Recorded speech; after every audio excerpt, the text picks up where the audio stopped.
Erev Tov Rabotai, we're continuing with our Mishna Yomi Masechet Peah. We're up to Perek Dal Mishnah Chet. The Mishnah now discusses how we know that the Torah tells us, the Chachamim learn out from the Gemara Masechet Menachot, how Ma'asar Diganecha, the only time you have to tithe the produce is when it's your produce. However, Ma'asar Digon Hekdesh, however, produce that belongs to the Bet Mikdash is exempt from having to give Ma'asel. Now we learned previously in Perek Aleph Mishnah Vav that the obligation to give Ma'asrot only comes in once the smoothing process is completed, which means, Rabotai, after produce is harvested, it's obviously processed to remove the stalks and any other inedible parts, and then gathered into a pile, and then it's smooth. The pile is smooth. When you smooth it, when you finish the smoothing, meruach, that's when the obligation to give Ma'asrot come in. Now, Rabotai, the Mishnah Chet says, Kayotzebo, similarly, Hamagdish perotav ad shelo ba'u leonat ha'ma'asrot ubda'an chayevin. I have fruits, right? I have my produce. I consecrated it to the Bet Mikdash before I smoothed it. It could have been processed, but it wasn't taken in a pile yet to smooth. I took it, I donated it to the Bet Mikdash. I go back and I buy it while it's still in the same spot, meaning it wasn't smooth yet. I'm obligated to give Ma'asrot because just because the Bet Mikdash owns it doesn't mean that it's exempt unless the Bet Mikdash, while it's in the possession, smooths it.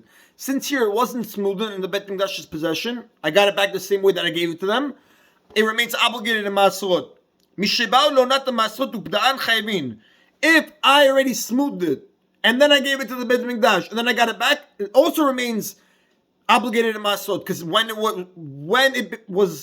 when it had the potential to become obligated in Ma'asrot, when I smoothed it, it was in my possession, thereby making it obligated. So even if I get it back afterwards, it stays obligated. And then Mefarshim explained, even if I wasn't put there, even if I didn't redeem it, stayed in their possession, it still was obligated, because when I owned it, the obligation set in, because I smoothed it while it was under my possession. However, Hikdishan ad shelo nigmeru gmaran hagizbar, v'achgach pedan pturin.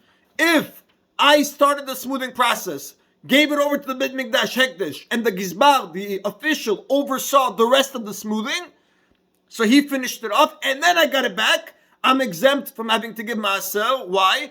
Because at the time when the potential of the obligation could have set in, when the time of the smoothing, the Bet Mikdash owned it.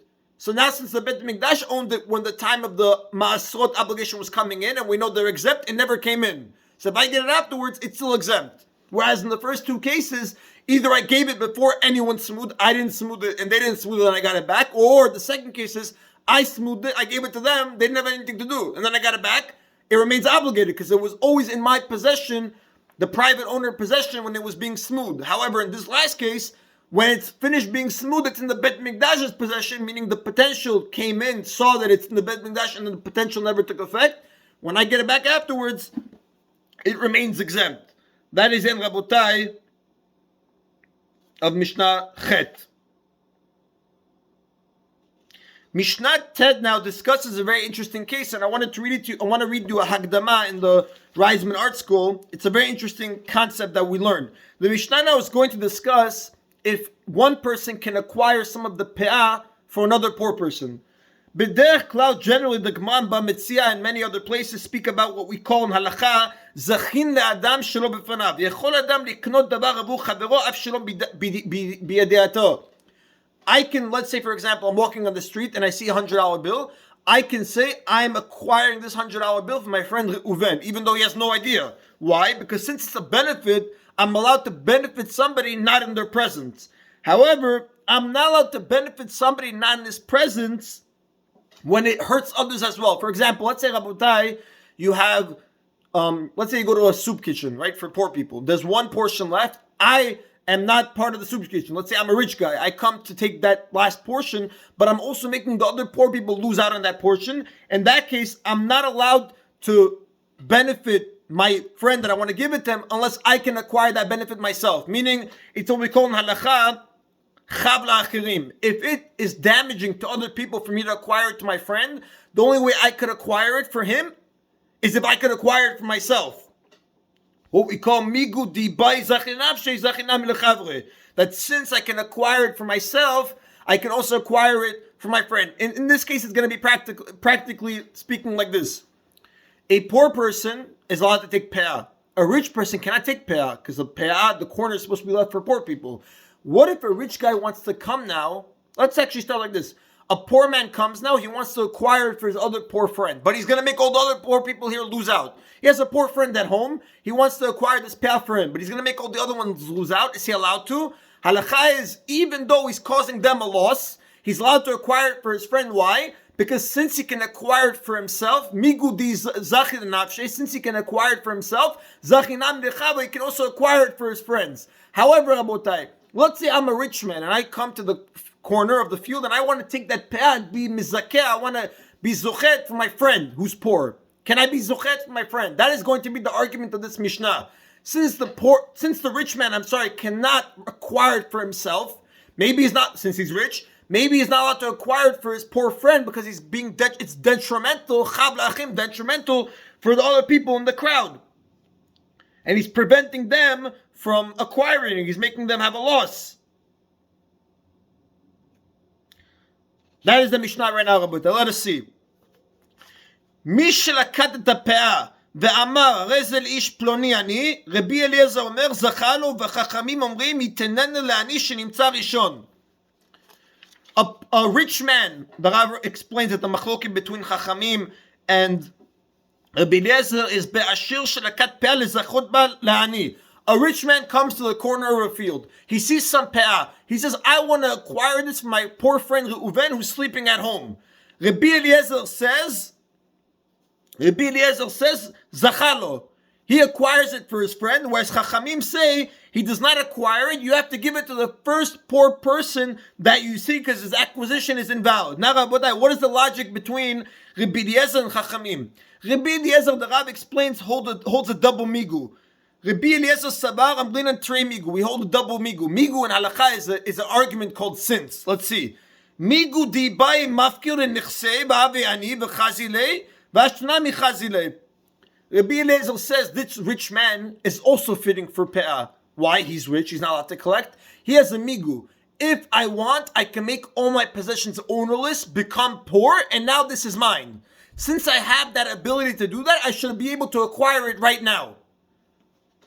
And another migu he has to acquire it to his friend. We said that you cannot acquire something for your friend if it's detrimental for others, unless you can acquire it for yourself. And since now Rabbi Eliezer holds this rich man can make all his property ownerless, thereby being able to acquire it for his friend, he can also acquire it even though it's detrimental. Why? Another migu.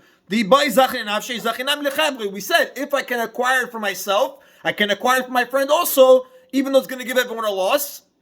Because I could have just taken, they would have had a loss anyways. I could have taken it for myself. Rabbanan, however, disagree with Rabbi Eliezer. Rabbanan hold, you're right. One poor person can acquire it for another poor person because of this logic. If I wanted to, I could acquire it for myself. They would have had a loss anyways. So I can acquire it for my friend. However, the rich man cannot say the second argument of if I wanted to, I could make all my property ownerless, cause myself to be poor and acquire it. Why? Because Chachamim hold, you can never say a double migu. You cannot use two arguments of this sense. You can only use one. And since he has to use the one not to cause detriment to other people, he cannot use the one saying that the rich man, can collect by making myself poor. Rabbanan Sabar Echad migu amrinan, Trei migu lo amrinan. One migu they say, two migus you cannot say. However, even Chachamim agree that one poor person can acquire it for another poor person, because that's only saying one migu of since I can acquire it for myself and cause them a loss, I can acquire it for my friend the same way. That is the En Rabotai, part 1 of the Mishnah. Part 2 now discusses another law of leket, shicha, and peah.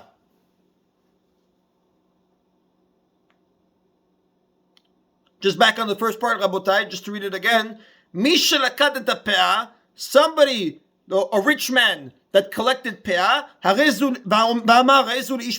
he says, I want this to go to my poor friend Reuven, I want to acquire it for him. Rabbi Eliezer says, Zachalo, two arguments the rich man can say to acquire it to his poor friend.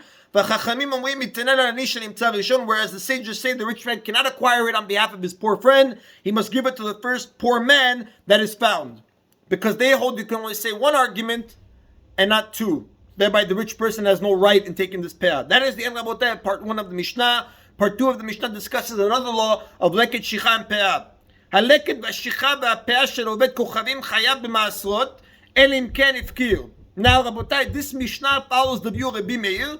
Rabbi Meir says that non-Jewish ownership of a field in Eretz Israel does not take away the sanctity of that field regarding Ma'asrot. Meaning, you still have to give Ma'asrot if you buy, according to Rabbi Meir, if you go to a non-Jewish field in Eretz Israel and buy produce, you have to give Ma'asrot as well. Therefore, if the Jew were to acquire the produce of that field and then finish it by smoothing it, obviously if he bought it after it was already smoothened, the obligation of Masrot never came in because it was owned by a non-Jew at the time. However, if the Jew bought it before it was smooth, he smoothed it himself. Now he set in the obligation of Masrot. He has to give it even though it's a non-Jew.